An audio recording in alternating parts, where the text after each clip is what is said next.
Hello! I'm tired again. Alright. Few more changes I got for Falke. More pieces of tech. One thing that I forgot to mention is that, Catapult whiffs less, slightly less on, has less recovery on whiff. Schneide apparently has slightly less recovery on whiff as well, so if, say Mika jumps at you and does a dive bomb or something, to bait out your anti-air, it doesn't whiff for quite as long. Probably useful in certain situations, but whatever. So let's take a look. Look at that. Meaty. So you can do anti-air, and then into the overhead at a certain height, and if it's the opponent's a little bit higher up than that I was hitting it at, you can delay the cancel into the overhead. So there's probably a lot of practice that would go into getting that precisely, the right height. It's not too difficult, but anyways, you can get it to be plus 10 on hit, which lets you do cool stuff.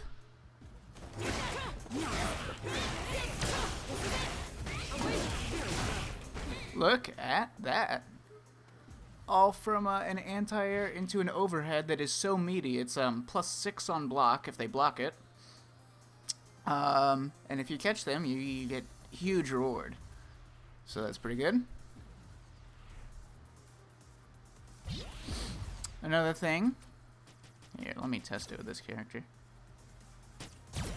Check this shit out. Because the overhead is now faster, in addition to the buff that I got last patch where it travels further and all that shit, and the fact that it's more plus now, allowing you to convert from it if you hit it from like farther out. You can actually just straight up do like cannon into overhead, like this far out. And look, frame trap. She's trying to anti-air. She can't do it. Do it. Did I just turn it off? I'm a fucking idiot. Yep.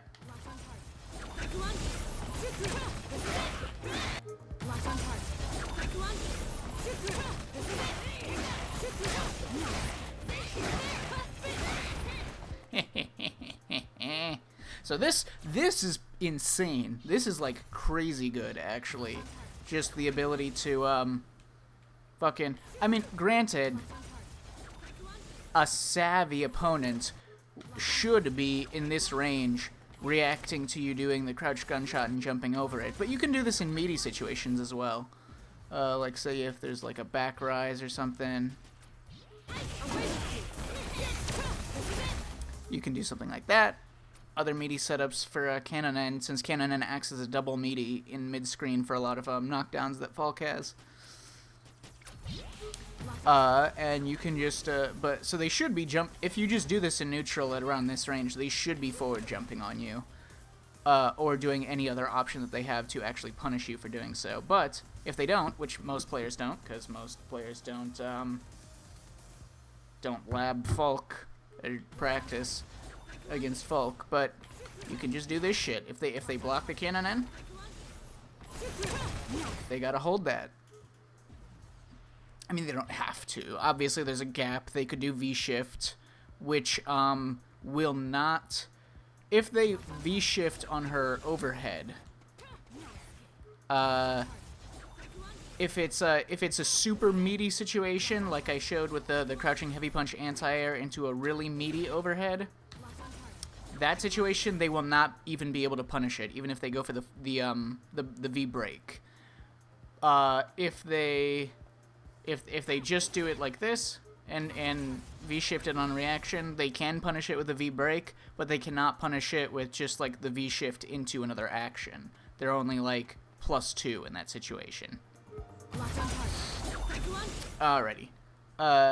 So yeah, this is fucked up. This is really good. This change, I already had this happen a few times by accident. I would be like this, anti-air, and then I would try to go for the overhead, and because of both the changes to the overhead, making it go further, or faster.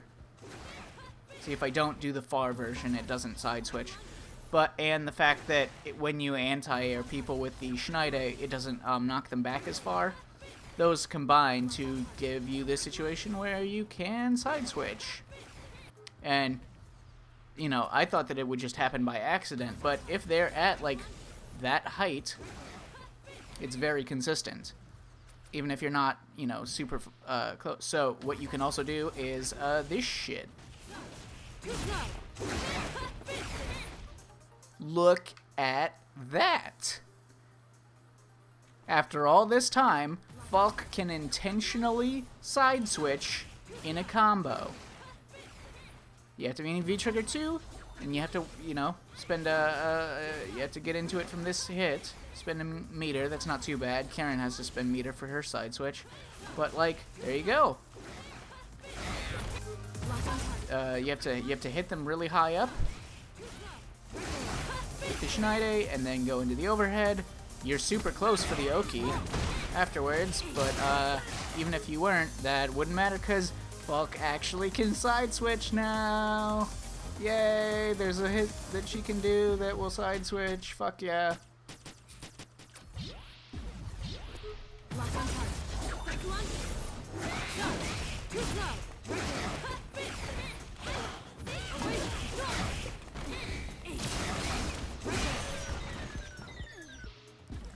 Okay, I'll mention this because I found it, but I don't think it's useful, and I would never probably use this.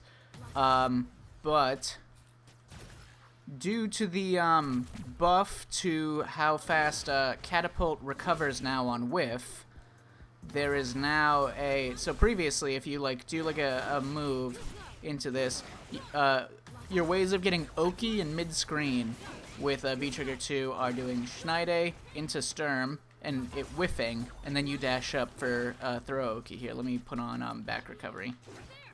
I can prove that.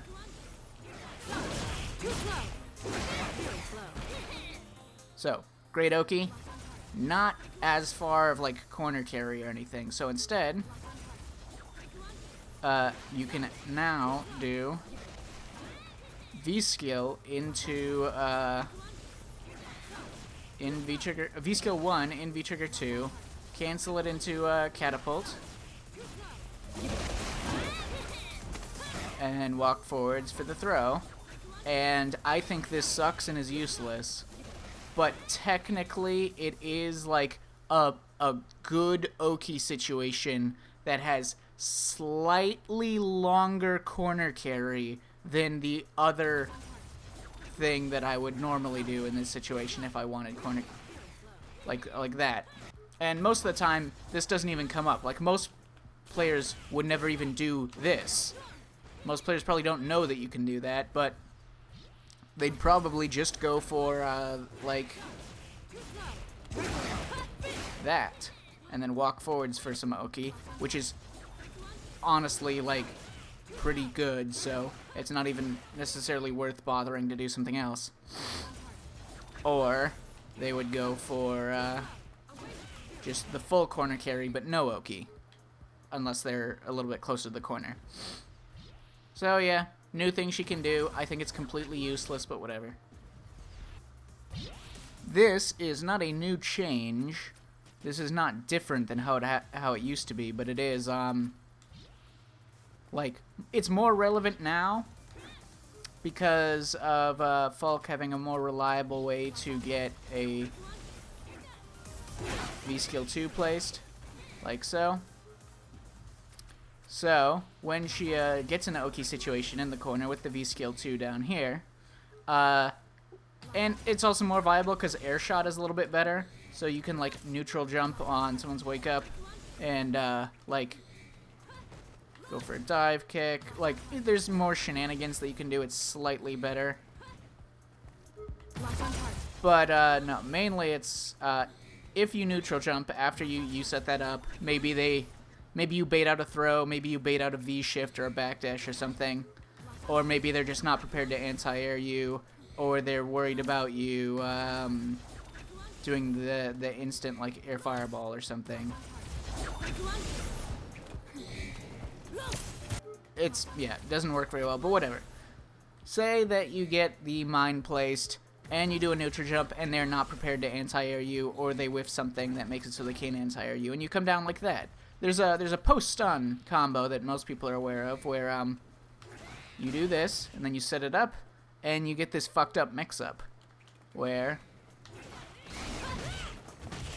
you can hit cross-up, cross-up. It's, here.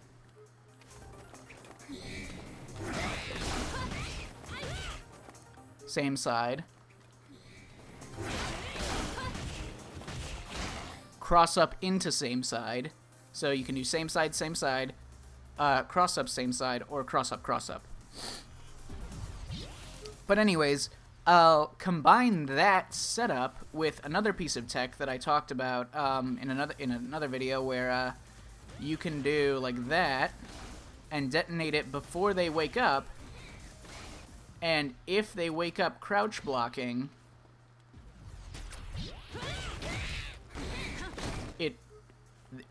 they block it while crouching, obviously, which puts them into a situation in which they're stuck in a crouch block animation for a long time, which you can use to set up a meaty dive kick. So check this out. And if I crouch block, so let's try standing up. Oh, there we go.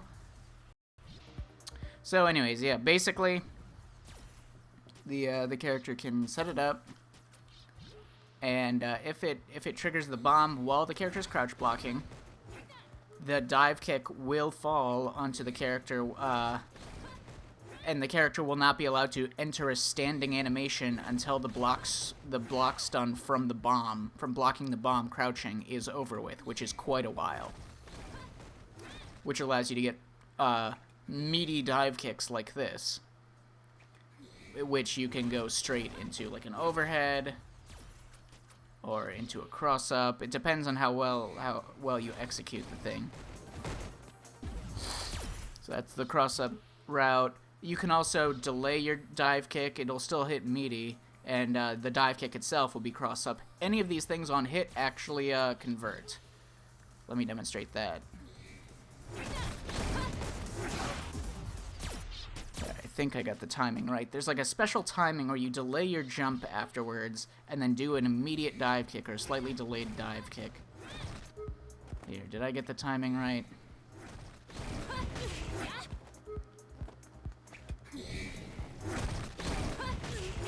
Yeah, there we go. Okay. So it hits meaty enough that it combos into that, gets a full combo on the ground, can go into a cross-up on block.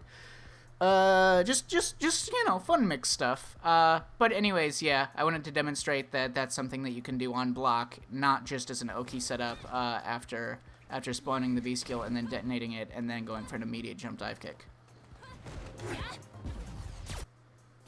Oh, I should also mention that, for that particular setup, when you do it like this,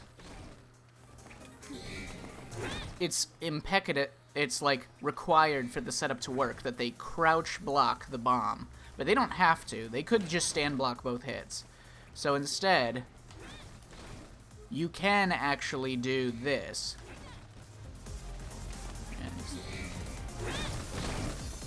So my crouch light kick, if you execute it correctly, your crouch light kick actually hits first before the bomb does, which will catch them low if they're not crouch blocking, thus forcing them to crouch block. But if you do that, you give up on your opportunity to jump forward and do a meaty dive kick. You're still like plus 22 in that situation, I believe. Let's test that. Yep, plus 22. But plus 22 is not quite plus enough to jump and then do an immediate dive kick and have it still be meaty enough to combo or create a mix-up on block, on stand block. So yeah, but that is a way that you can force them to crouch block the bomb, if they weren't already going to. But again, this is so hyper-specific, you're never going to run into any player that is aware of this setup or how to counter against it by stand blocking after they land from the thing. So yeah, anyways. Another thing, because Because the overhead's faster, you can do forward heavy punch into the overhead, and it's slightly better. It's not frame tight. You can still be poked out by, like, jabs or things like that, but it's slightly faster than it used to be, so slightly better at catching people, obviously. So you can do that in combos. The higher up, the better. Oh, come on.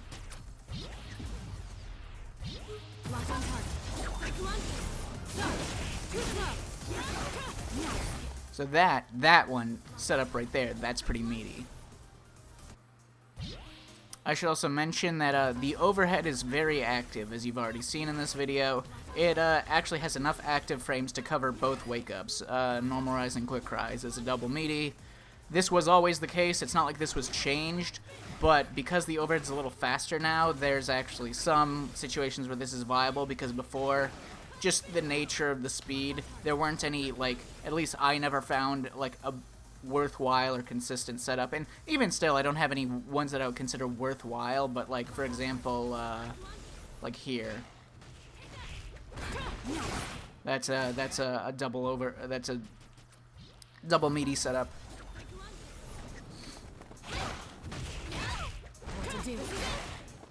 So, you catch that.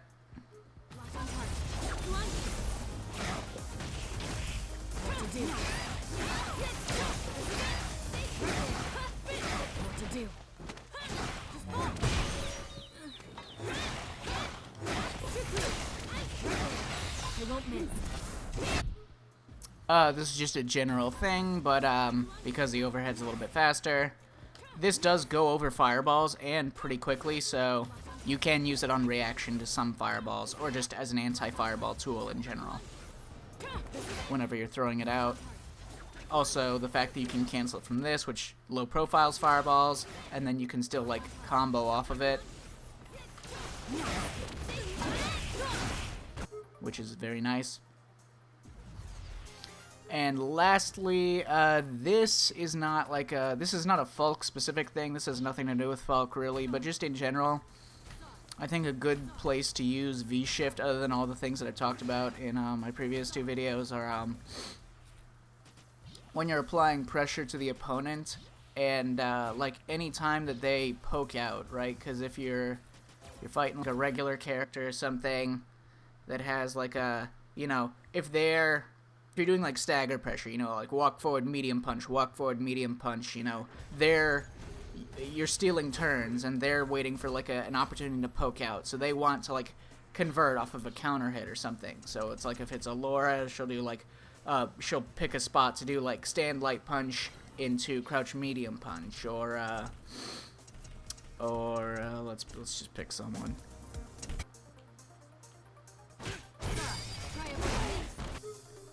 And there you go. If you're like applying pressure and you like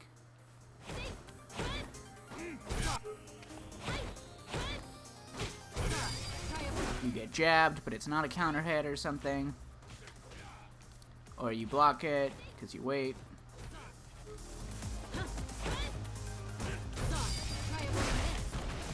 Waiting for their spot where they're eventually going to take their turn, you can expect that they're probably going to do something that maybe you can V-shift, depending on the character, what option they're probably going to go for. So in this situation, he's probably going to do something like that.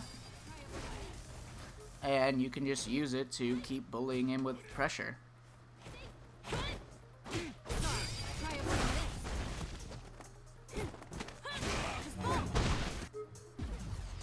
But anyways, yeah.